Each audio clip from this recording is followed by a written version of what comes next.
इधरों दरवाजे खोलिए। पाँव मिलाओ, चक्कर खाओ, भूत बन जाओ। मैंगो ऊपर देखो, नीचे देखो। पाँव मिलाओ, चक्कर खाओ, भूत बन जाओ।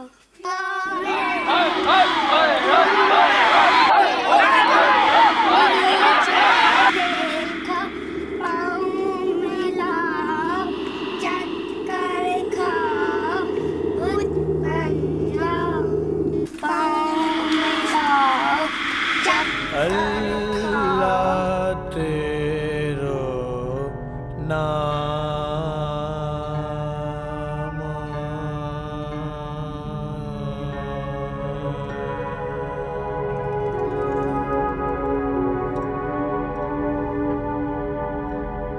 प्यारा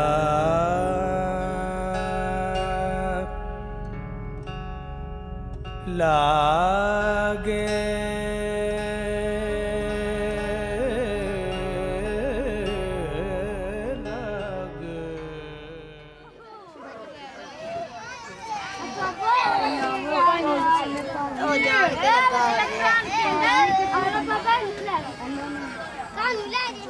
पले बड़े जवान यही हुए पाकिस्तान में, इसी क्रिश्चियन कॉलोनी में भी क्रिश्चियन भी रहते हैं, मुस्लिम्स भी रहते हैं। बहुत बहन भाई तक कभी आज तक जब से हम शादी के पहले आप समझ ले काबिल हो गए, इतनी हो गए, कभी ये वाकई ये नोबे ये तो देखा ही नहीं।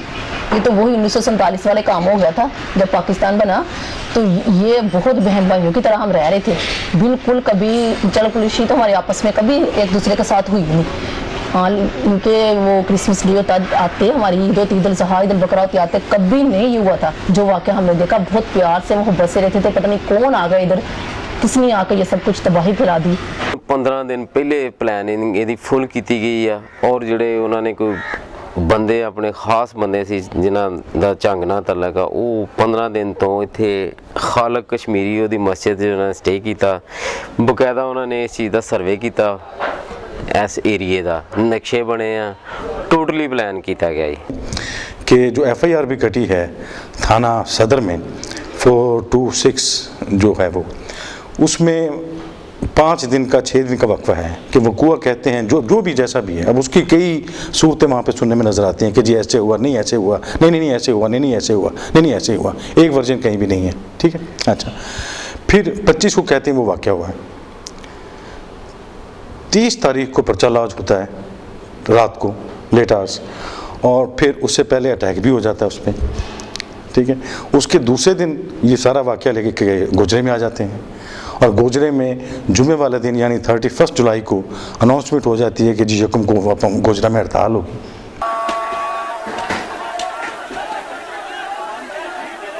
सुबह वो आए ने ते सानू भी घर तबीर कर गए ने, असी नाश्ता भी नहीं किया हाले जे सारे वो आए ने ते उन्होंने एकदम 10 मिनट बाद उन्होंने हमला करता।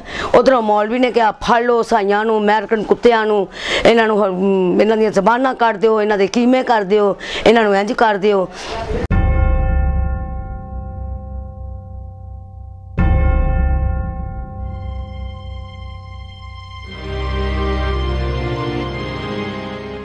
मेरे सारे अपने सीगे, भाबियां सीगियां मेरियां, मेरा भरा सी सका, मेरे वाल साहब दे सिर च गोली मारी, घर नूं अंदर वाड़ के अग ला छड़ी उन्होंने।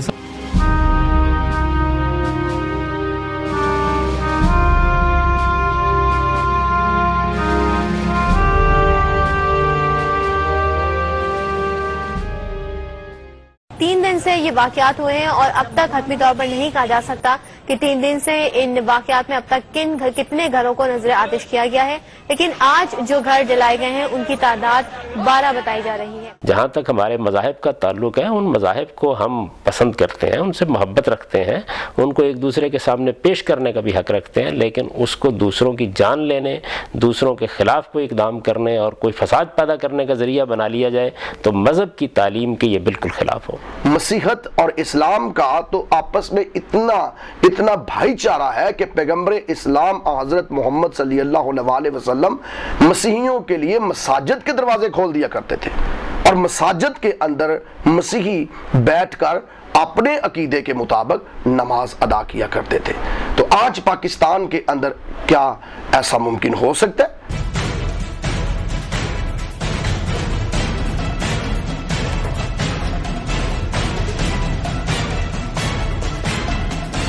लड़का आया जी, उन्हें कहा जी मतलब बहुत काम जड़ा बहुत खराब हो गया, अगा हुण लाण लापे ने। उन्होंने किया भी सारी बस्ती का ना सुई गैस जड़ा ना जी उन्होंने सुई गैस पैप बंद पहला करवाए ने, भी हो सकता इहदी वजह ना सानू चला देण। तो असी उस तो बाद फिर आया मुंडा फौजी सी जी, फौज च रह के आया, वो बेचारा किते अपना लियाया होएगा जी असला सी उहदे कोल छोटो एक ही घर को सी सिर्फ, वो कोठे ते चढ़ के तो उन्हें 2-3 फैर कढ़े ने, लेकिन उन्हें हवाई फैर कढ़े ने जी।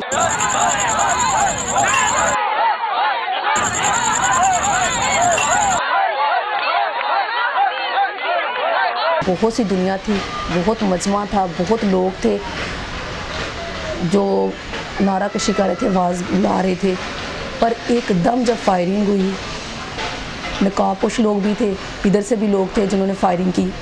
जो तौहीन रिसालत की तरमीम हुई थी, उसकी शिक जो डाली गई थी पाकिस्तान पीनल कोड में, उसमें हमने तहकीक के ज़रिए हमारा अपना मुशाहिदा है कि उसको बेतहाशा अब्यूज़ किया गया और आम तौर पे कोर्ट में उसके फैसले नहीं किए गए, बल्कि मॉब्स में या बड़े लोगों को इश्तियाल दिला के और वहाँ पर सड़कों पे और कम्युनिटीज़ में उसके फैसले किए गए, जबकि इशू भी वो नहीं होता था। उसका एक अब्यूज़ करके, उसका एक फसाड बना के और कम्युनिटीज़ को बरगलाया गया कि वो कानून को अपने हाथ में लें। मुल्क में कानून ख़त्म हो गया है, मुल्क में पुलिस या अदालतें ख़त्म हो गई हैं कि लोग अपने अपने तौर पे उठ खड़े होकर बदला लें। और सबसे घिनौनी बात यह है कि अपने ही मुल्क की अक़लियतों के साथ इस कदर नफरत और इस कदर गलत तरीके से पेश आना, खून खराबा करना, मैं समझती हूँ ये एक कौम की सबसे बड़ी मौत है।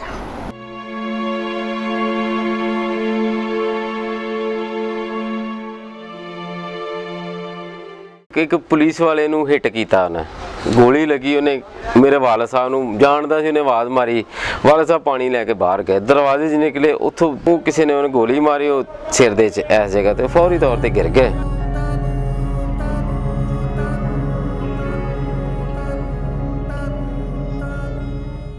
इस तो बाद इन्होंने ने सानू की जलील किया कि साड़ियां धियां भैणां नूं इन्होंने घरां चों नंगे सिर भजाया।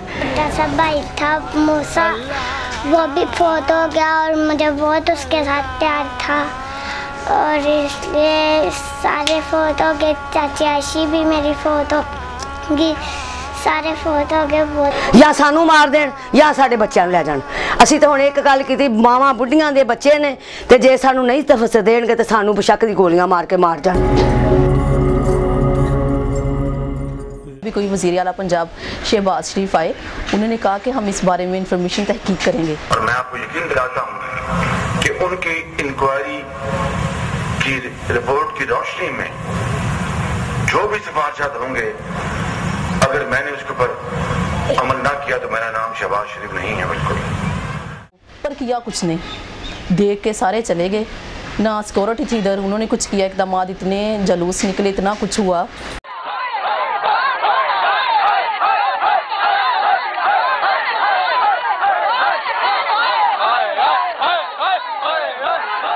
कि अगर पंजाब हुकूमत उसमें इन्वॉल्व है तो वफाकी हुकूमत उससे बच नहीं सकती, क्योंकि इनकी एजेंसियां, इनके अदारे, लॉ एंड ऑर्डर की एजेंसियां, वो तमाम को इन्फॉर्मेशन थी।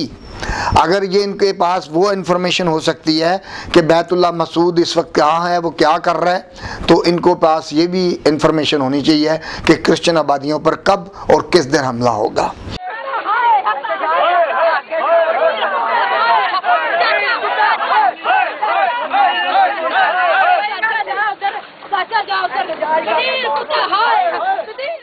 उन्नीस 1980 के दहाई में एक डिक्टेटर ज़िया हक की शक्ल में आता है और जो कि पाकिस्तान को बिल्कुल डिवाइड कर देता है। हम एक साइड पे देखते हैं कि सारा आलम इस्लाम कर देता है वो, और दूसरी साइड पे सारा आलम कुफर। सो पाकिस्तानी डिवाइड हो जाते हैं एथनिक लाइंस पे, रिलीजियस लाइन पे, लिंग्विस्टिक लाइंस पे और पॉलिटिकल पार्टीज़ और बरादरी लाइंस पे। बिल्कुल तबाह और कमज़ोर कर देता है। कायद आज़म का जो पाकिस्तान था एक मजबूत पाकिस्तान था, और हम देखते हैं ज़िया का जो पाकिस्तान उसने बनाया वो एक कमज़ोर, डिवाइडेड और आपस में लड़ने वाला पाकिस्तान बना दिया। Let us impress the minorities by our word, deed and thought, that as long as they fulfill their duties and obligations as loyal citizens of Pakistan, they have nothing to fear. To the states beyond our borders, we send our greetings and assure them that Pakistan will extend to them its most friendly cooperation in preserving peace. यहाँ के जो religious minority का जो vote था वो अक्सर liberal parties को, चाहे वो पीपल्स पार्टी हो या दूसरी पार्टीज़ को जिताता था। तो ये एक बड़ी इंपॉर्टेंट पॉलिटिकल सोच थी, इलेक्ट्रल सोच थी कि अक्सर आपने देखा होगा कॉन्स्टिट्यूशन में जो जीतने वाला है वो 3-4 हज़ार वोट से सिर्फ जीतता है, और तकरीबन 30 ऐसी कॉन्स्टिट्यूंसीज हैं पाकिस्तान में जहाँ 5-6 हज़ार उस कॉन्स्टिट्यूशन में माइनॉरिटी वोट था, जो कि एक जीतने वाली लिबरल पाकिस्तानी पार्टी जो थी वो ले जाती थी। तो उस वोट बैंक को भी कमज़ोर करने के लिए ये बहुत सोच समझ के लॉ को लाया गया। और लेकिन अब इसका इस्तेमाल आप देखें, हर कोई जो एक दहशतगर्द तंजीम है इसका इस्तेमाल कर रही है।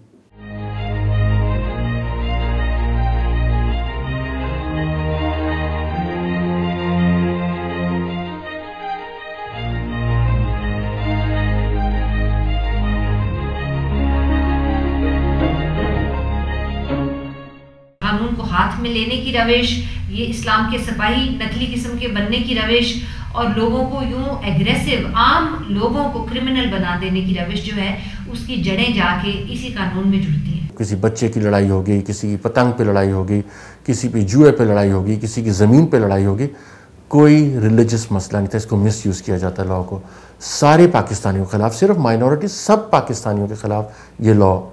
गुजरावाला में हाफिज़ कुरान को सड़क पे घसीट के मारा गया इस लॉ को इस्तेमाल करते हुए। तो ये लॉ जो है ये सबके लिए ख़तरनाक है, एक एक पाकिस्तानी के लिए। इस कानून में बिल्कुल इसको रिपील होना चाहिए, ख़त्म कर देना चाहिए।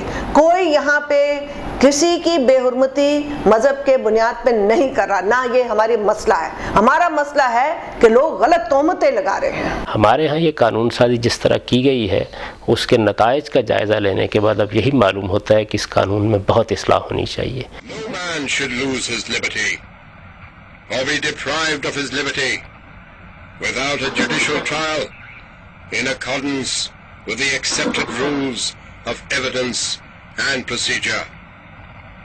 The powers which are going to be assumed by the executive, which means substitution of executive for judiciary, such powers are likely to be abused.